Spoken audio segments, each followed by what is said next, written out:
Welcome to our channel, Behind My Story. Please like, share, and subscribe.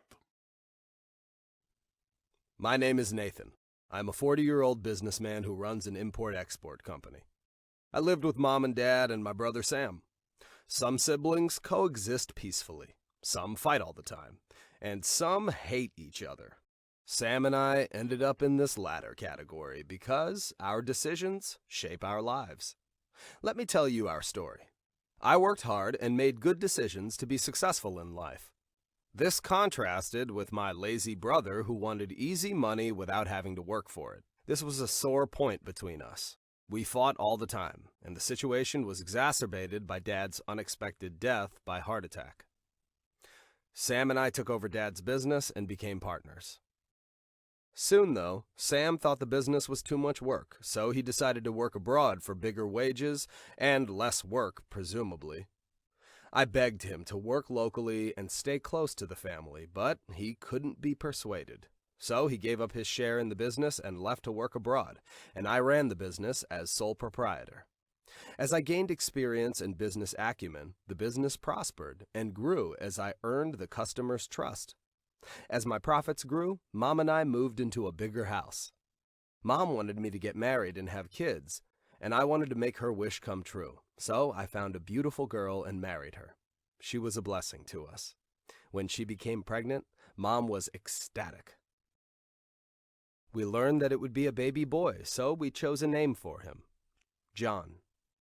As her pregnancy progressed from trimester to trimester, the strain on her body was obvious, but finally, the baby was born, and Mom and I were thrilled to see her only grandchild and my only child, respectively, growing up day by day. I wanted to teach him everything, and I wanted him to be brave. Our lives were content, peaceful, and fulfilled. At one point, I decided to grow the company by opening up some more stores. It was a challenging project, but was necessary to remain competitive with our rivals. Our wealth and good fortune continued to grow, and I bought a new villa for us. Mom, wife, and son. One evening shortly after that, we invited friends over to celebrate moving into our new villa.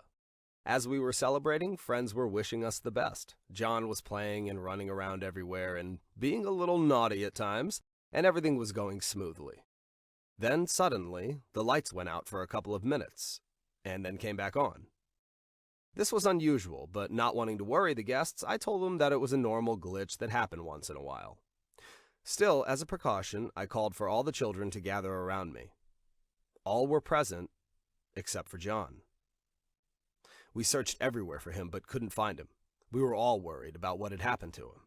Then, one of my friends shouted that there was a phone call for me. When I took the phone, a voice on the other end said, "Don't worry about your little prince. He's okay, and he'll stay that way as long as you send us $100,000. Otherwise..." Then the caller hung up. My friends tried to calm me down, but I was frantic with worry.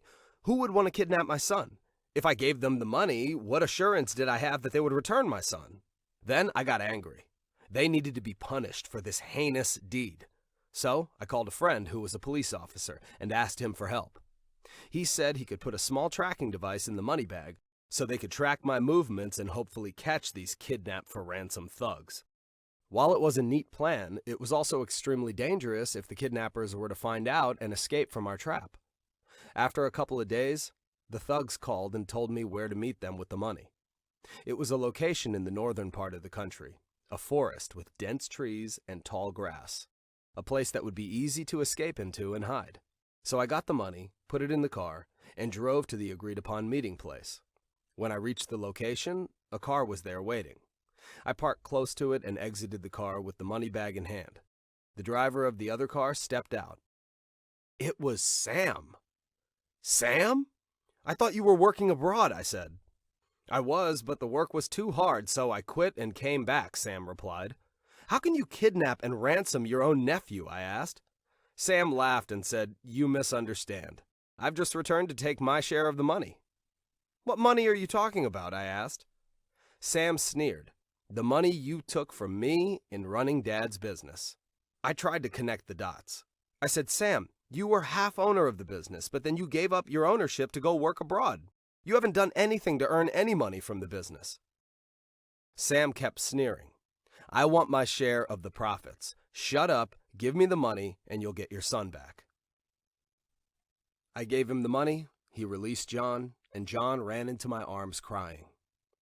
I asked John if Sam had hurt him, but he said no. After Sam took possession of the money, the police revealed themselves and moved in to surround us. Using a megaphone, they commanded him to surrender, but he ran into the woods instead. The policemen closed in and pursued him, but they lost him in the woods. He had escaped. I returned home with John, and my wife hugged him and cried tears of joy that he had been returned safe and unharmed. Mom asked me who did this. I hesitated. Should I tell her the truth? I decided to do so. She was horrified.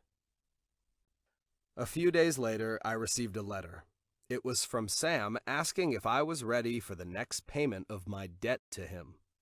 I was dismayed and fearful at the same time. Sam had decided to be a villain against his own family, and I had decided to fight back against him tooth and nail. Decisions shape our lives. You know, sometimes the truth is even stranger than fiction, especially if you had a dark secret in your life that would put you in danger if it were exposed. Such was my case, and this is my story. My name is Charlotte, and I'm 17 years old. I live with my mom. My dad passed away before I was born, so my mom had to raise me all by herself. My mom knew everything about me. My school studies, my friends. She had certain rules that I was supposed to follow, like eating outdoors was forbidden, and I can't be friends with someone unless she knew everything about them first, and so on. I thought these rules were somewhat paranoid, and I asked her why she placed such restrictions on making friends. Her reply was simply that you can't trust anyone nowadays. But that wasn't a very satisfying answer. And when I asked her what it meant, she didn't say anything further. As I was growing up, these rules mystified me even more, and I couldn't help but wonder if they had anything to do with my father, whom I knew nothing about. Mom always said he was a troublemaker, and she told me that everything would be clear to me in time. One holiday, I joined a new band. We held a lot of concerts. It was the best. I was good at playing music and singing. When we went camping, we met some students from other countries. We made a lot of new friends and had fun together. We even had a chance to increase our band's fame and reputation. After our first performance at camp, an Asian girl approached me. She hugged me, saying, "Charlotte, I missed you a lot." Taken aback, I asked, "Do I know you?" She surprised me again by saying, "Don't you recognize me? I'm Mary, your friend." I smiled and replied, "You must be mistaken. I don't know you." After insisting that she was indeed my friend, she excused herself and ran back to join her friends. Weird. Though, now that I think about it, I have often had an eerie feeling that someone was watching me wherever I went. I tried to shake off this feeling many occasions, but I never could. I would just tell myself that it must be my imagination. That night, we all went into the jungle. It was a jungle tour. It was very dark, and I got separated from the group and found myself alone, surrounded by trees. I called out to my friends, but no one heard me. Suddenly, I bumped into someone, a girl it seemed, and I apologized. When I turned around to look at her, I was shocked to see, well, myself, or my double. It was as if I was looking in a mirror. "Who are you?" I asked. "I'm Charlotte," she replied simply. "That's impossible. I'm Charlotte," I said assertively. "Are you with us here at the campsite?" "Yes," she said. I asked her which way back to the campsite. She pointed in one direction and we headed back. As we were walking, her phone rang. It was her father. He was worried about her and was just making sure she was okay. We arrived at our tents without incidents, and I said, "It was really nice to meet you, Charlotte. I'll see you tomorrow." I felt a strong connection to the girl for some reason. Then I realized that I had forgotten my bag, and I went to get it. And again, I had that ominous feeling that I'm being watched. Suddenly, something hit me on the head. When I woke up, I found myself sitting in a car, surrounded by people wearing sunglasses, and I was really frightened. "Who are you people?" I demanded to know. "And what do you want from me?" One man told me that my dad was the reason they kidnapped me. When I told him that my dad had died a long time ago, he just laughed. Then he sprayed something on my face and I lost consciousness. When I woke up later, the other Charlotte was tied up beside me. One of the men seemed confused, seeing two of me, and he asked his boss which of us was the girl they were looking for. Suddenly, I heard someone shout, "Freeze! Don't move!" The police had come. They came out from the tree line. Surrounding the car, they arrested the men. Then they untied us both. Someone appeared looking very worried. The other Charlotte started coming too, and asked where she was and what was going on. Then she saw her dad, and she ran to him. Her dad then looked at me and asked for my name and my mother's name. When I told him, he said he knew who I was, and said to send his regards to my mom, and to tell her that he was still keeping her secret. Then he gave me a medal and hugged me, saying that he wasn't sure if we would ever meet again. I was still staring at him, looking confused, so he smiled and he asked me where my father was, and I told him that my father was dead. And then he said that that was their agreement, he and my mom, that he was only trying to protect me and the other Charlotte, who happened to be my twin sister. He said he got into some trouble in his line of work. Some people threatened to kill us, so he and my mom decided to split us up. She took you, and I took your twin sister, he said. We did this to keep you safe. I named your twin Charlotte, just the same as you. I was still feeling a bit overwhelmed at this point. This was preposterous. I couldn't believe it. Suddenly, I heard someone calling me. "Charlotte, wake up! It's time for a trip. You must have been having a nightmare because you were screaming." I woke up to find myself in the tent with my friend. When I went outside the tent, I stopped. Right in front of me, staring me in the eyes, was a girl who was my mirror image. Most people dream of being rich and famous with a happy family, a prestigious job, and a huge villa. Achieving these dreams needs patience and hard work. I'm not interested in the meaning or value of a job itself. The only thing I care about is the salary it pays. I want my dream job to pay a high salary. That's all I ask. My name is Raji, and I am 21 years old. I have had only one dream my whole life: to be rich and to have a prestigious, high-paying job. It has been my dream since I was a boy because I don't want to waste my time in a low-paying job. I searched the newspaper for jobs with a good salary, any kind of job. One day, I found a catchy advertisement: elderly companion needed. The caregiver salary was quite good, and it seemed like an easy job, so I went to the interview. The interview session made me feel a little uneasy. I tried to remain calm by focusing on that nice salary the job paid. The interviewer was an old man, who even introduced me to his sons. He said that I have to take care of their invalid father, feeding him, changing his bed sheets, and giving him his medications.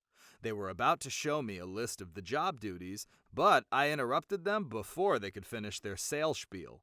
"I'll take it," I stated simply and directly. They stood there with their mouths opened and then shrugged their shoulders. Okay, I got the job. So I lived there with their father, I'll call him the old man, in his villa. I sometimes felt that there was someone else there with us, but maybe I was just seeing shadows. The man himself was somewhat queer. I would sometimes wake up to find him looking at me intently and smiling strangely. One early morning at like 3 a.m., I heard a noise and went to his room, only to find his bed empty. Strange. Then suddenly, I sensed someone behind me, and I turned around quickly to see him holding a knife. He tried to attack me, but I managed to fend him off and pushed him away. Then I dashed out of the villa. I never came back. I told myself I didn't want to die on my dream job. Failing at my first attempt to find my dream job didn't stop me from trying again. I soon found a new one, which was an assistant clothes designer. The salary was even better than the last job. I went to the interview, and the interviewer, the clothes designer himself, seemed a little odd. I couldn't discern his, her, its gender because it had long hair and a soft voice, but on balance, I decided to call it a man. I told myself that I shouldn't judge people from their appearance, so I started my new job as his assistant. I told him that I was enthusiastic about the job, But I got the heebie-jeebies when he suddenly took my hand in his and just held it while looking at me. Was this guy homosexual? I wondered. I decided to ignore his odd behavior. It's all about the salary, you know. I have to say that he was very good at his work, and I met a lot of celebrities while working in his workshop. One day, our workload was particularly heavy due to an international festival in town. I was tidying up a new dress when he suddenly put his hand on the small of my back and asked me if I want to lie down with him. That heebie-jeebies feeling suddenly returned, and I pushed him away and dashed out the door while shouting back, "I suspected you might try that from the beginning, but I ignored my premonitions. Bye!" He called after me and said that I didn't know what I was missing, but I shouted back that I would live without it. Back to the want ads to look for another dream job. I searched for a few months before coming upon another job as a coffee bean collector. The salary was even better than the last job, so I was perfectly happy with that. I went to the interview. This time, the interviewer seemed to be a normal, welcoming kind of guy. "I hope you are ready to take this job," he said. "I surely am. I'm enthusiastic about it," I said. He explained the job duties. I had to collect coffee beans, wash and clean them, and put them in sacks for transporting. He said that I had to sign a legal contract that I couldn't break or get out of before its end date. "I am totally ready," I said. "Where do I sign?" He smiled kindly and escorted me to his office. I signed the contract without even reading it. It's all about the salary, you know. I couldn't wait to start putting away that high salary so I could start getting rich. He led me to the work area. While walking, I was imagining gently picking those fragrant coffee beans in those sunny, wide open fields. Boy, was I surprised when we stopped where a small herd of elephants were standing idly, swinging their tails and trunks back and forth. Some laborers were standing beside them, knee-deep in elephant poop and hand-picking coffee beans out of it, and putting the beans into sacks. I turned back to look at the hiring interviewer. He was guffawing and said, "Sorry, pal, you signed the contract. Too late to back out now." Then he walked away, still laughing. Please, God, don't let this be my dream job.